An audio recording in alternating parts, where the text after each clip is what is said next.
입공계 건물의 기둥상부 결구에 대해서 살펴보도록 하겠습니다.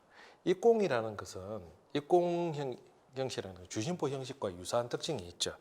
기둥 머리 위에만 공포가 구성되고 기둥과 기둥 사이에 있는 주간에는 공포가 구성되지 않는 특징이 주심포 건물과 공통적인 특징입니다. 그죠?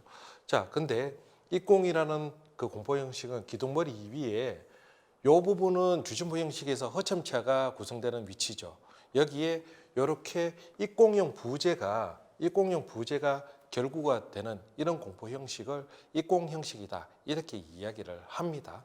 그래서 자 그러면 유사한 특징은 주심포 건물에서 허첨차가 있는 건물과 유사한 특징이 보여지겠지만 다만 차이점은 창방의 단면 치수가 커지죠. 창방의 단면 치수가 커지기 때문에 자 창방이 기둥과 통장부 맞춤 될 수가 없죠. 그래서 자 결구 특징을 보면 창방이 기둥과 이렇게 주먹장으로 맞춤이 되고요. 그리고 그 중앙에 입공이 통장부, 입공은 수장폭이니까 통장부로 끼워지는 이러한 결구 방식을 갖더라는 거죠. 자, 그래서 평면, 결구의 평면을 나타내면 이렇게 결구의 평면들을 나타낼 수 있고, 자, 단면은 이런 모습으로 보여지죠, 그죠? 자, 기둥머리 위에서 창방과 그 다음에 입공이 끼워지는데 입공은 근데 어디까지 올라갑니까?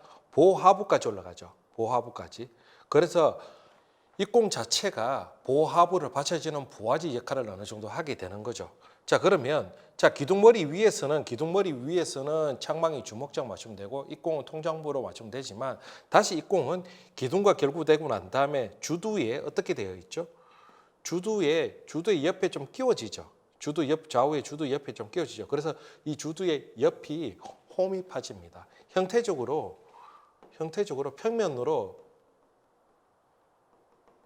주두의 평면을 나타내면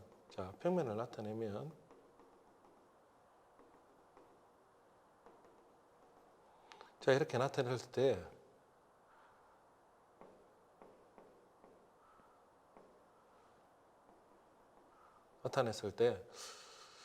자 그러면 자 주두의 갈 부분이 이렇게 남아 있는 부분일 거고 그죠? 갈 부분이 남아 있는 부분이 될 거고 여기도 마찬가지죠.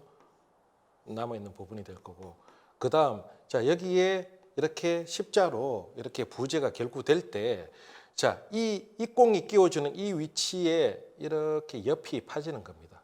이 옆이 이렇게 파져서 이 부분에 그러니까 옆이 파진 이 부분이 여기는 안 파졌죠, 그죠? 파진 이 부분에 입공이 옆에 옆물림이 되면서 그럼 어떻게 장점이 뭐가 있어요? 주두를 잡아주는 역할을 하겠죠, 그죠? 그래서 입공은 주두의 옆갈이 끼워져서 보하부를 받치는 이런 구성 방식의 결구 방식을 보여주고요. 또 하나의 특징은 뭐냐 그러면 자 여기 보면 기둥의 레벨이 자 주두 하부까지 이제 기둥이니까 기둥의 레벨이 여기입니다. 근데 이렇게 기둥 레벨을 쭉 확인을 해보면 기둥 레벨과 창방 상부의 레벨은 여기죠. 이만큼 레벨 차이가 난다는 것을 확인할 수 있습니다. 그러면 창방 상부의 레벨이 기둥 상부 레벨보다 조금 더 높게 구성된다는 걸 알 수 있죠. 이게 초입금 건물의 특징입니다. 왜냐하면 창방의 레벨은 기본적으로 기둥 레벨과 동일해요. 일반적으로 대부분 건물이. 근데 얘를 동일하게 이렇게 해버리면 자 도리 장려와의 간격과 주두 여기는 주두가 올라가기 때문에 주두의 부재가 치수가 커지는데 여기는 간격이 굉장히 넓어져 버리죠. 그럼 소로가 훨씬 더 규격이 커져야 됩니다. 그렇죠? 그래서 주간상의 소로가 도리 장려를 좀 안정적으로 지지하기 위해서는 이 창방의 레벨이 기둥 상부 레벨보다 조금 더 높아져야 될 필요성이 있습니다. 이걸 단면도로 이렇게만 나타내면 조금 이해하기가 어려우니까 이런 내용들이 굉장히 중요할 때는 반드시 이렇게 자 단면과 함께 입면을 같이 작도해서 그 창방의 레벨과 그러니까 기둥상부 레벨과 창방의 레벨을 이렇게 표시해서 창방 레벨, 기둥상부 레벨 이렇게 표시해서 도면화 시켜주는 게 명확하게 표현되겠죠, 그죠? 이런 내용들이 그래서 초입공 건물에서 기둥상부 결부 내용 할 때는 이런 도면들이 꼭 필요하다는 것까지는 여러분들이 알고 계셨으면 좋겠다 싶습니다.